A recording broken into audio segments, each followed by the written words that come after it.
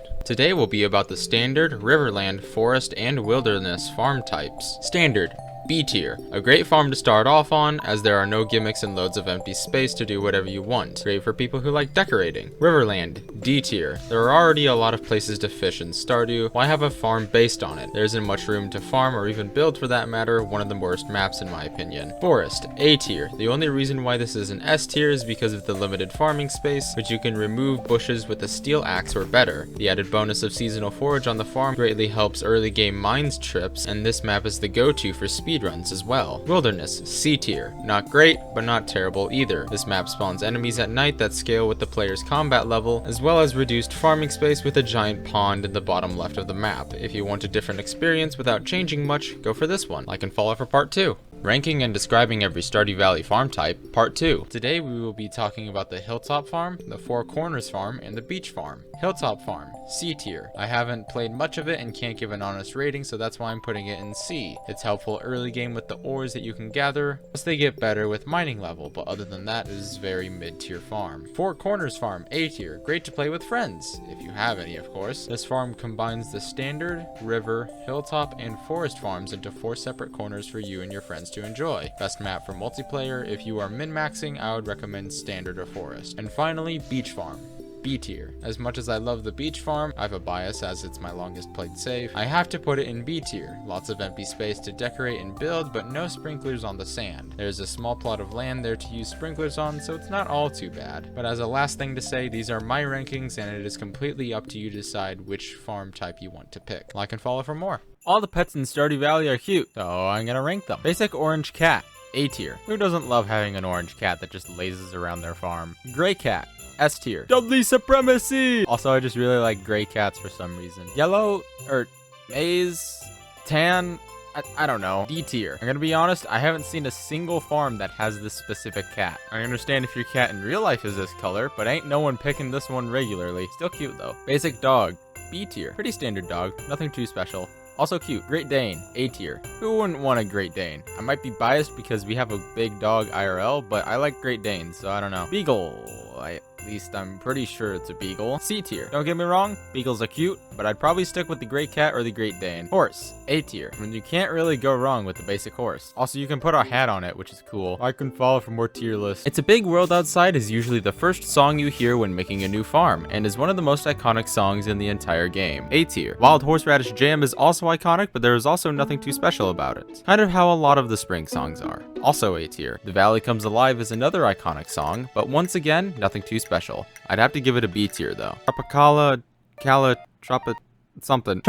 is honestly the best song to get you in the mood for summer. It's got the completely right energy and instruments. Easy S tier. Nature's Crescendo is quite the same as Tropicala, as it fits into the summer theme as well. Also S tier. The Sun Can Bend an Orange Sky would honestly be better off as a nighttime song than something you hear at the start of the day, but it still makes sense with the theme of the season. B tier. Like and follow for part 2. Ranking every Stardew song. Part 2. Raven's Descent is one of the few songs in the game that still gives me chills whenever I listen to it. It does such a good job at conveying fall energy. Also, the start is just amazing. S tier. It's so difficult to rate these on a scale from F to S, bro. Ghost Synth is also amazing. Concerned Ape really did an amazing job at showing the emotion of the seasons through the songs he created, and to think he did it all by himself. A tier. Alright, well, with every season, there has to be one that goes in B tier, and I honestly think that the Smell of Mushroom definitely deserves to be in. I'm messing with you. Also A tier. Ancient reminds me of winter time, where I was just outside in real life and soaking it in. Not a care in the world, just breathing the cold air and thinking about how beautiful it is. S tier. Nocturne of Ice also greatly reminds me of the first time I got to Winter in Stardew and realized how amazing the whole soundtrack was. It's hard to put these in anything lower than A, and because of that, it's going in A tier. The Wind Can Be Still. I don't have anything. Just listen.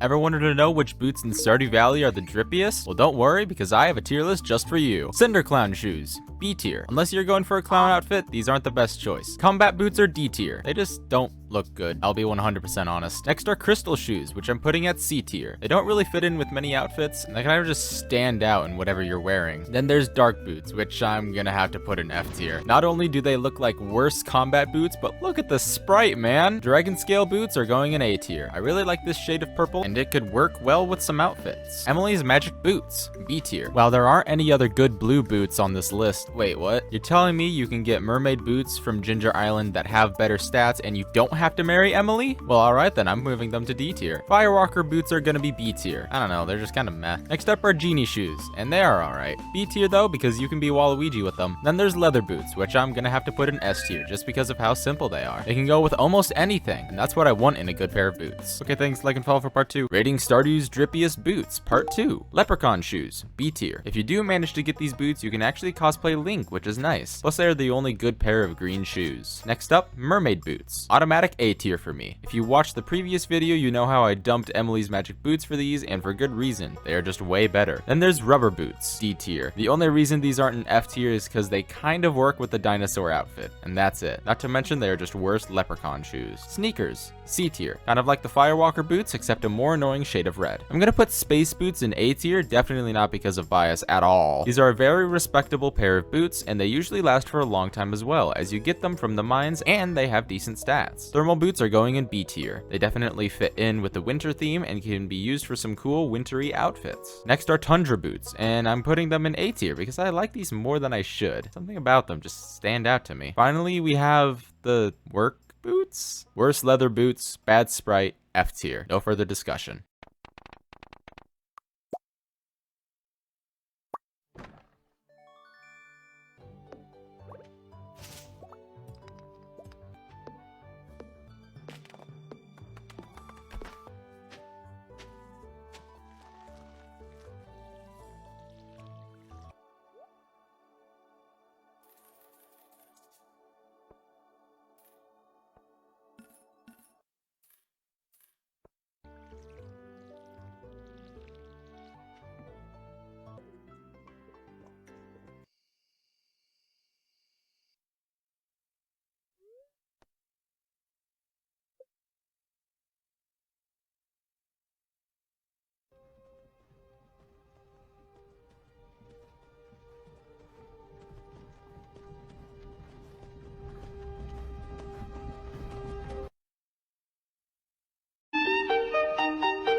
It's entirely possible that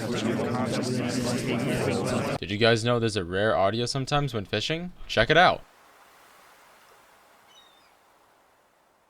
I pull women, I pull men, I pull my ass out of bed every goddamn day to be disrespected? I think the fuck not. Oh.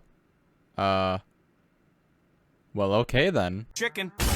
We'd like to take a moment to announce that all our food keeps blowing up.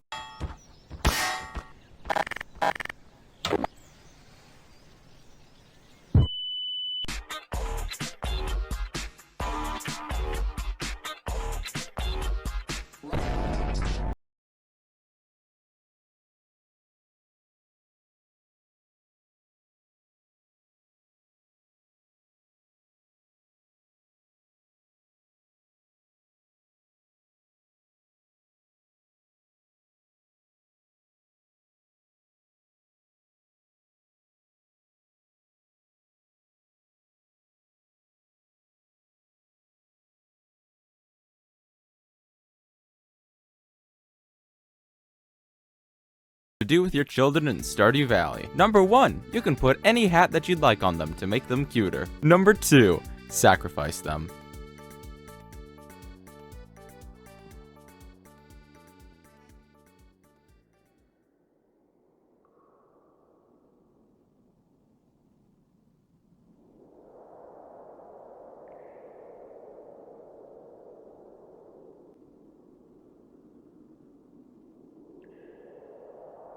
Goodnight to everyone except Stardew Edition. Goodnight to everyone except people who marry Harvey. No reason, I just don't like him. Anyone who has upgraded a tool on their Stardew save today, and anyone who doesn't have a horse yet. People who have the community center completed, but still haven't fixed the boat to go to Ginger Island. Anyone who donated both their first dinosaur egg and prismatic shard to Gunther before using them. Sucks, I did it too. Anyone who has less than $1 million total earnings by year 3, not your current funds, but the total earnings of your farm. And lastly, dudes named Mark, who's on year 3 of the Riverland farm save, realized it was a bad farm choice compared to the others, but doesn't want to quit now because of how far they've gotten. Everyone else, have a good night. Goodnight to everyone except Stardew Edition. Part 2. Goodnight to everyone except people who have gone the Joja route. Yes, this does include me. Anyone who has only made one new save since 1.6 released. If your marriage candidate of choice is Penny, that vile creature. Anyone who thinks they can fix Shane. Spoiler, you can't. Anyone who chooses agriculturist over artisan at farming level 10. Except for the people who willingly befriend Lewis outside of perfection. And finally, anyone who doesn't own Stardew. Everyone else, have a good night.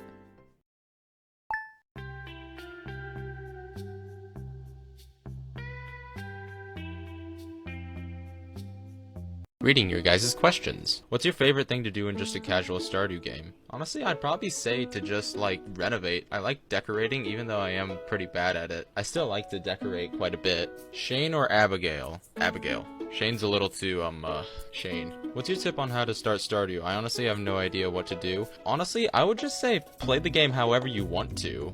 You don't have to follow a set course. You don't have to follow pretty much any guide. Unless you really want to min-max the game, you can just play how you want to. If you want to get to perfection, even if it takes you 8 years, get to perfection. If you want to complete the community center, get married, do that. It doesn't really matter. They're called sandbox games for a reason. Favorite bundle, normal or shuffled? Sap. How do you say Mr. Key?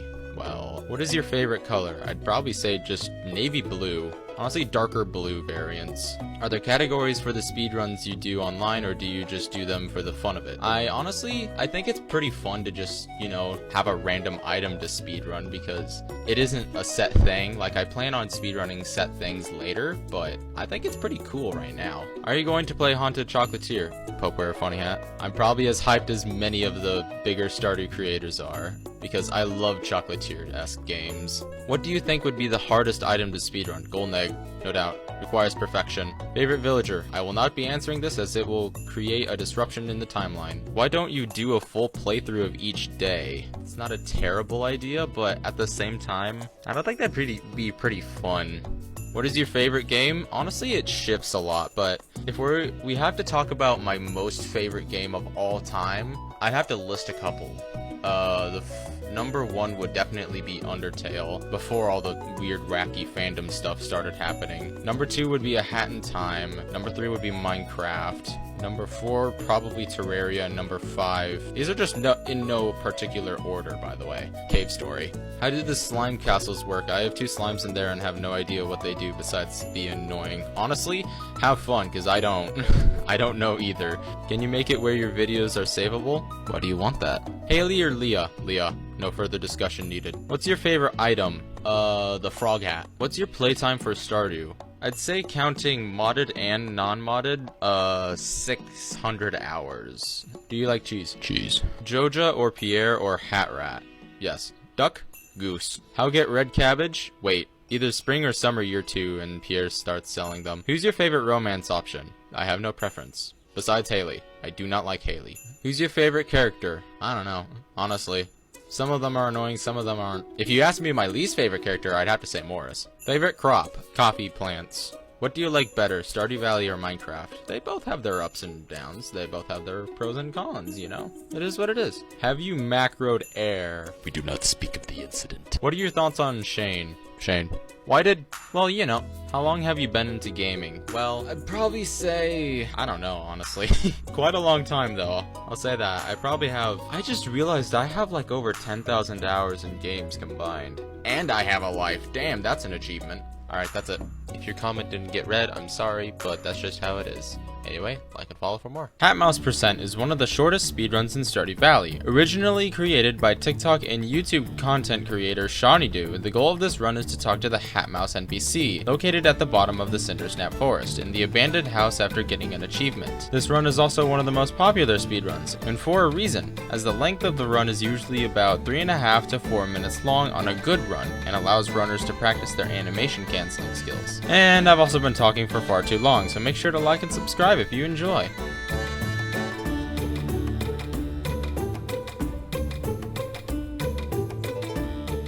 Hi, so today I'm going to be making a new wheel for me to spin, and as you can tell by speedrun.com being here, it's going to be a random Stardew speedrun wheel. I think this is going to be a pretty fun new series. Every time I get a thing, by the way, I'm going to remove it so I don't get it again, so that way it's actually fun. And the rules of this wheel, I'm not going to do anything over 1 hour, even though some of my speedruns have been over 1 hour. I didn't really know they were going to be, so all the restoration things, including Joja, I'm not going to do, but all the craft room bundles, I feel like that's fine. So let me just add crafts room.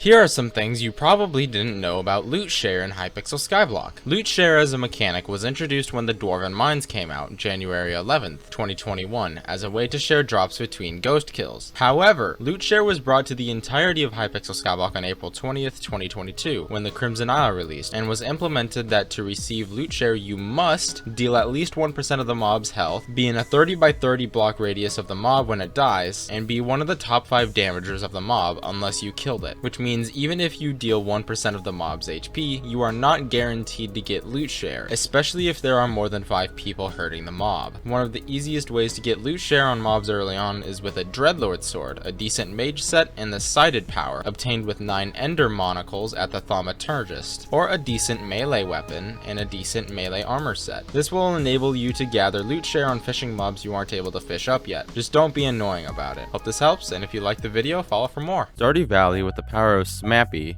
and Nexus, has allowed users to create their own mods into the game, or mod their own mods into the game. I don't know how to say that. Code. I'm dumb. And so today, I figured, why not check out some mods? So, you know, we got Terraria fishing. Just adds, Terraria assets to the game, I guess. Yeah, that is a mod. We also got, some more questionable mods.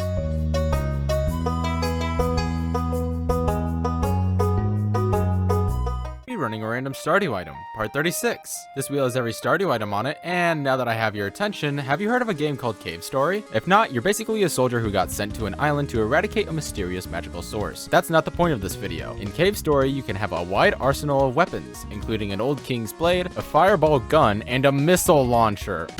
And now that I've listed all these great weapons that you can get, there's one that is more of a joke than the rest.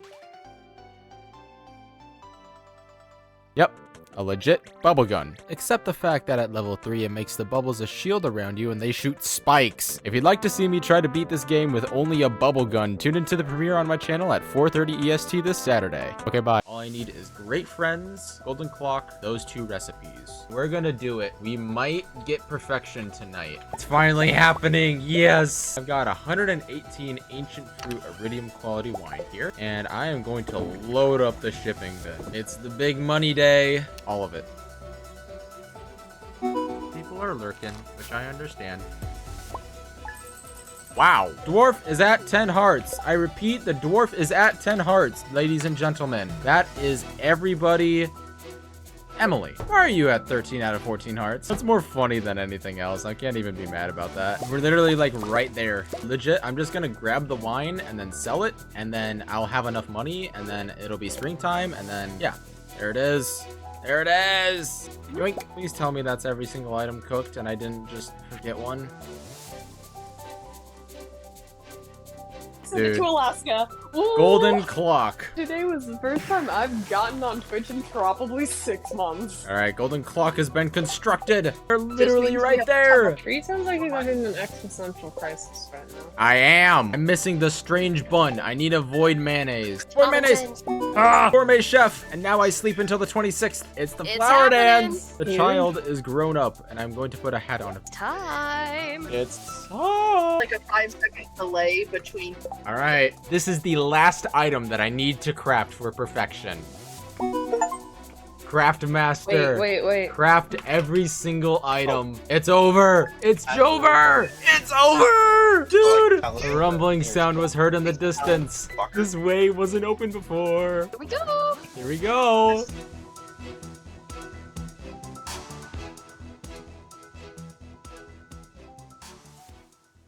I've been waiting to see this cutscene until I've gotten perfection myself. Been through a lot together, haven't we? Look how far we've come.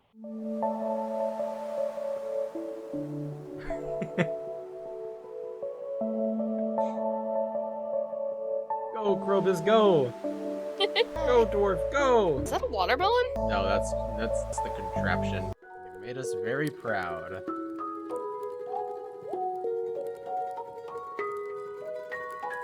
Dude.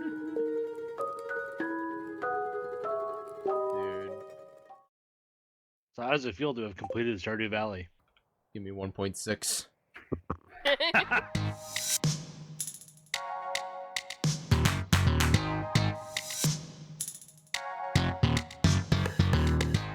Speedrunning random Stardew item, part. Hey, I challenge you. Wait, what? I just wanted to do my video. You're getting too comfortable doing these runs by yourself with no competition. I challenge you to a race for a random Stardew item. You're right. I have been too confident. You're on Speedrunning Random Stardew Item versus Melon's Lord. This wheel has every Stardew item on it, and it lands on a blobfish. The blobfish can only be caught in the night market during winter 15th through 17th and has a difficulty rating of 75. This run was intense, so I made it into a full-length video. Go check it out by clicking this text below.